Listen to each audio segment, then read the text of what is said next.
Hello friends, welcome to my YouTube channel English Brook. Well, आज हम class 9th का chapter number 2 from the book Beehive, the sound of music ले रहे हैं. ये chapter basically is a set of 2 biographies. Number 1 is Evelyn Glennie and number 2 is Bismillah Khan. But आज हम सिर्फ एवलिन ग्लेनी पर focus करने वाले हैं. Evelyn Glennie listens to sound without hearing it. Now, listens to sound without hearing it. थोड़ा अटपटा लगता है, but I'm sure एक बार अगर आप इस पूरी वीडियो को देख लेंगे और इस चैप्टर को समझ लेंगे तो आपको इसका मतलब भी समझ में आ जाएगा. तो चलिए स्टार्ट करते हैं आज का chapter. Evelyn Glennie, listen to sound without hearing it. Evelyn Glennie. Now, this chapter starts from a scene wherein एक 17 साल की लड़की रेलवे प्लेटफॉर्म पे खड़ी है and she's trying to find her way through the crowd. वो भीड़ भाड़ में इसे अपनी जगह खोज रही है और तभी उसे वाइब्रेशंस फील होती हैं आने वाली ट्रेन की. ट्रेन आने वाली है और प्लेटफॉर्म पे खड़े हुए उसे वाइब्रेशंस फील होती हैं. आज उसका पहला दिन है royal academy of music in London में. लंदन में एक रॉयल एकेडमी ऑफ म्यूज़िक है which is very much reputed. काफ़ी नाम है इस एकेडमी का. यहाँ पर उसका पहला दिन है. अब एवलिन ग्लेनी एक्चुअली है कौन? Evelyn Glenny is a percussionist. अब परकशनिस्ट होता क्या है? परकशनिस्ट वो म्यूजिशियन होता है जो परकशन इंस्ट्रूमेंट बजाता है. ओके, परकशन इंस्ट्रूमेंट्स कौन से होते हैं वो भी यहाँ एक्सप्लेन किया है मैंने. परकशन इंस्ट्रूमेंट्स वो इंस्ट्रूमेंट्स होते हैं जिन्हें आप मार कर बजाते हो. For example drums, xylophone, piano और कुछ एग्जाम्पल्स आप वीडियो में फ़ोटोग्राफ में देख सकते हैं. अब थोड़ा आगे चलते हैं वीडियो में. अब एवलिन ग्लेनी की जो कहानी है दोस्तों बड़ी ड्रामेटिक है. 8 साल की थी वो जब पहली बार ये एहसास हुआ कि उनके सुनने में कोई दिक्कत है. ठीक है, बेसिकली हुआ क्या था, वो अपने स्कूल में अपनी पियानो परफॉर्मेंस का वेट कर रही थी. जब स्टेज से उनका नाम बुलाया गया तो वो हिली भी नहीं. दैट मीन्स उन्हें उनका नाम सुनाई ही नहीं दिया. अब तब थोड़ा अटपटा लगा सबको, लेकिन आई गई बात हो गई क्योंकि ठीक है भीड़ भाड़ में शोर में नहीं सुना. लेकिन जब वो 11 साल की हुई और उनके क्लास में परफॉर्मेंस और उनके मार्क्स बहुत कम होने लगे तब उनके पेरेंट्स और उनके टीचर्स और उनकी हेड मिस्ट्रेस की चिंता बढ़ गई. तो हेड मिस्ट्रेस ने उनके पेरेंट्स को बुलाया और उन्हें कहा कि प्लीज़ आप एवलिन का चेकअप कराइए, किसी स्पेशलिस्ट को दिखाइए.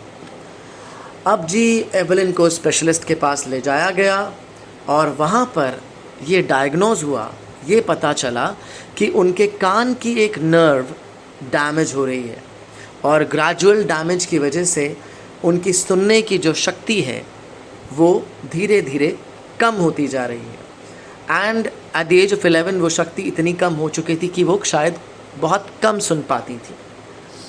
अब जी इसके बाद ये सजेशन दिया गया कि एवलिन को किसी डेफ स्कूल यानी कि बहरों के स्कूल में भेज दिया जाए.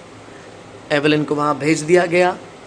अब वहाँ पर एक दिन एवलिन जो थी वो एक लड़की को देखा उन्होंने, वो ज़ाइलोफोन बजा रही थी. ओके, अब एवलिन जो थी she was very determined and strong headed. Determined means पूरी की पूरी डिवोटेड थी कि भाई जो करना है वो ठान लिया तो करना है और करके छोड़ना है. दूसरा स्ट्रॉन्ग हेडेड थी. स्ट्रॉन्ग हेडेड मीन्स कि भाई एक बार मन बन गया, एक बार दिमाग में डिसाइड हो गया तो हो गया. नाउ शी डिसाइडेड कि मुझे भी ज़ाइलोफोन बजाना है. अब डिसाइड तो कर लिया. जब कोशिश शुरू हुई तो उनके सब टीचर्स जो आसपास लोग थे उन्होंने उसे डीमोटिवेट करना शुरू कर दिया कि तुमसे नहीं हो पाएगा, छोड़ दो, तुमसे ना हो पाएगा. लेकिन तभी उन्हें एक और टीचर मिले जो खुद एक परकशनिस्ट थे. उनका नाम था रॉन फोर्ब्स. वो भी एक जाने माने परकशनिस्ट थे. उन्हें लगा कि भाई इस लड़की में कुछ तो बात है, इसमें टैलेंट है और कोशिश की जाए तो शायद ये सीख सकती है. तो उन्होंने क्या किया, उन्होंने 2 बड़े बड़े ड्रम्स रख दिए उसके सामने और उन दोनों ड्रम्स को ट्यून कर दिया, एक को थोड़े हायर नोट पे और एक को लोअर नोट पे। अब नोट्स क्या होते हैं दोस्तों? नोट्स होते हैं, जब हम म्यूज़िक की बात करते हैं तो म्यूज़िक में 7 नोट होते हैं, ऑलराइट, 7 नोट्स होते हैं, जिन्हें हम आप नॉर्मली अगर कहें तो आप सा रे गा मा पा धा नी सा के नाम से जानते हैं। ये 7 नोट्स होते हैं, राइट। अब उन्होंने इन दोनों ड्रम्स को डिफरेंट डिफरेंट नोट्स पे ट्यून कर दिया और एवलिन से कहा कि भाई देखो, मैं ये ड्रम्स बजा रहा हूँ, don't listen through your ears, try to sense it some other way. कानों से मत सुनो, कोशिश करो किसी और तरह से सेंस करने की, उसको महसूस करने की। दैट मीन्स म्यूज़िक को सुनो नहीं, उसको महसूस करो, उसको फील करो। अब जी दोनों ड्रम्स बजाए गए और तब एवलिन को लगा कि जो हायर ड्रम नोट है वो उसे वेस्ट के ऊपर के हिस्से में फील कर सकती हैं और जो लोअर ड्रम का नोट है उसे वो वेस्ट के नीचे वाले हिस्से में फील कर सकती हैं। अब जी धीरे धीरे ये कोशिश चलती रही और धीरे धीरे उन्हें पता लगा कि शरीर के डिफरेंट डिफरेंट हिस्सों में वो डिफरेंट डिफरेंट नोट्स को फील कर सकती थी। अब इस तरह से उन्होंने म्यूज़िक को फील करना और समझना शुरू किया। इसके बाद तो ये सिलसिला चलता रहा, उन्होंने बहुत सारे इंस्ट्रूमेंट बजाना सीख लिया और जी 17 साल की उम्र में उन्होंने ऑडिशन दिया रॉयल एकेडमी ऑफ म्यूज़िक का। रॉयल एकेडमी ऑफ म्यूज़िक, जिसके बारे में हमने पहले बात की थी, जो लंदन में है, जहाँ पर वो पहले दिन रेलवे स्टेशन पर खड़ी थी जाने के लिए, वो इसी एकेडमी में जाने के लिए खड़ी थी। तो 17 साल की उम्र में उन्होंने उस एकेडमी का ऑडिशन दिया और वो उस ऑडिशन में क्लियर हो गई, उनका सिलेक्शन हो गया रॉयल एकेडमी ऑफ म्यूज़िक में। अच्छा जी, अब 3 साल का कोर्स था वहाँ। 3 साल के उस कोर्स में उन्होंने बहुत सारे इंस्ट्रूमेंट बजाए और तकरीबन उस एकेडमी के सारे बड़े बड़े अवार्ड्स जीत लिए। बड़ी जानी मानी स्टूडेंट हो गई वहाँ की, सब लोग बड़ा पसंद करने लगे उन्हें। अब जी वो कहती हैं कि ये सब जो भी उन्होंने किया है, जो भी उन्हें मिला है, ये सब शेयर हार्डवर्क है। और वो ये भी कहती हैं कि अगर आप डिसाइड कर लो और पूरी मेहनत करो और आपको ये पता हो कि मुझे कहाँ जाना है, मेहनत करो उस तरफ, तो ये किसी के लिए मुश्किल नहीं है।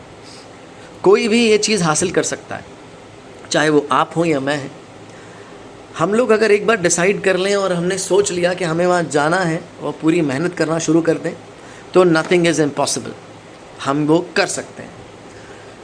अब जी एवलिन का सिर्फ म्यूज़िक ही एकमात्र टैलेंट नहीं था, एवलिन में एक और टैलेंट था। वो फ्रेंच और जापानीज़ दोनों लैंग्वेजेस बोल सकती थी। फ्रेंच तो बड़ा फ्लुएंटली बोलती थी, लेकिन जापानीज़ जो थी वो बेसिक जापानीज़ थोड़ी बहुत बोल सकती थी। अब यहाँ पर एक सवाल उठता है कि जो लड़की सुन नहीं सकती वो बोल कैसे सकती है, क्योंकि ये एक रेनाउंड फैक्ट है कि बिना सुने आप बोल नहीं सकते। जो लोग सुनते नहीं हैं, जो बहरे होते हैं, वो गूंगे भी होते हैं। लेकिन एवलिन के साथ एक एडवांटेज रही, वो 8 साल की उम्र तक सुन सकती थी प्रॉपर और 11 साल तक थोड़ा बहुत। तो जो बेसिक लैंग्वेज लर्निंग का टाइम था उनका, वो वही था, और तब उन्होंने इंग्लिश और फ्रेंच सीख ली। लेकिन ये बड़ी एक हैरानी की बात है कि उन्होंने जापानीज़ कैसे सीखी, बट थोड़ी बहुत जापानीज़ वो बोलती थी। सो वो भी एक टैलेंट था उनका। अब जी आगे बात करते हैं कि म्यूज़िक के बारे में वो क्या कहती हैं। Music pours in through every part of my body, it tingles in the skin, my cheekbones and even in my hair। वो कहते हैं कि म्यूज़िक जो है वो ऐसे मेरे ऊपर पोर होता है, बरसता है जैसे कोई झरना हो, और मेरी पूरी बॉडी के हर पार्ट में मैं उसको सेंस कर सकती हूँ। मेरी स्किन में, मेरी चीक बोन्स में, और यहाँ तक कि मेरे बालों से मैं वहाँ पर भी म्यूज़िक को सेंस कर सकती हूँ। और जब कभी वो किसी वुडन प्लेटफॉर्म पे परफॉर्म करती थी, कभी स्टेज अगर मान लो लकड़ी का है, तो वो अपने शूज़ उतार देती थी ताकि जब वो इंस्ट्रूमेंट्स बजाएं तो वो वाइब्रेशंस उनके पैरों से, उनकी टांगों के थ्रू उनको वो फील कर पाएँ। In 1991 she was presented with Soloist of the Year Award। 1991 में उन्हें soloist of the year, soloist कौन होते हैं? म्यूज़िक ऑर्केस्ट्रा में बजाया जाता है और सोलो बजाया जाता है। सोलो मीन्स अकेले, ऑर्केस्ट्रा मीन्स जब आपके साथ काफ़ी सारे म्यूजिशियंस इकट्ठे होते हैं, वो मिल के बजाते हैं, उसे ऑर्केस्ट्रा कहते हैं। और जब आप अकेले इंस्ट्रूमेंट्स बजाते हो तो उसे सोलो कहते हैं। तो इन्हें सोलोइस्ट ऑफ द ईयर यानी कि अकेले म्यूज़िक बजाने के लिए soloist of the year award मिला 1991 में। एवलिन की कुछ बातें बड़ी ख़ास हैं। Evelyn is a workaholic. Workaholic means काम के पीछे पागल, बस सारा टाइम काम काम काम काम। और वो बहुत काम करती हैं, बहुत सारे कॉन्सर्ट्स करती हैं, बहुत म्यूज़िक बनाती हैं। लेकिन इन सब चीज़ों के बीच में भी वो प्रिजनर्स के लिए, प्रिजन्स में यानी कि जेल में जाके कैदियों के लिए और अस्पतालों में जाके, हॉस्पिटल में जाके मरीज़ों के और डॉक्टर्स के लिए फ्री कॉन्सर्ट करती हैं। उसके वो कोई चार्ज नहीं लेती। और जो यंग म्यूजिशियंस हैं, जो नए लोग सीख रहे हैं, उन्हें फ्री क्लासेस देती हैं। And she is an inspiration for millions. I hope आपको ये चैप्टर अच्छे से समझ में आ गया होगा और एवलिन ग्लेनी के बारे में आपको सब चीज़ें पता लग गई होंगी। और यहाँ पर मैं बात करता हूँ, जब हमने बात की थी चैप्टर के शुरू में, listens to sound without hearing it, कि आवाज़ें सुनना लेकिन उन्हें बिना सुने। अब बिना सुने कैसे सुनना है वो आपको समझ में आ गया होगा कि वो कानों से नहीं बल्कि अपने बॉडी के डिफरेंट पार्ट्स से एवलिन जो है वो म्यूज़िक को महसूस कर सकती हैं। यहाँ तक कि वो सर से लेके पाँव तक, यानी उनके बालों से लेके उनकी पैरों की उंगलियों तक, उनकी बॉडी का हर हिस्सा उन्हें म्यूज़िक का फील देता है। वो she can understand music through different parts of her body. Alright, तो यहाँ पर आपको इसका मतलब समझ में आ गया होगा।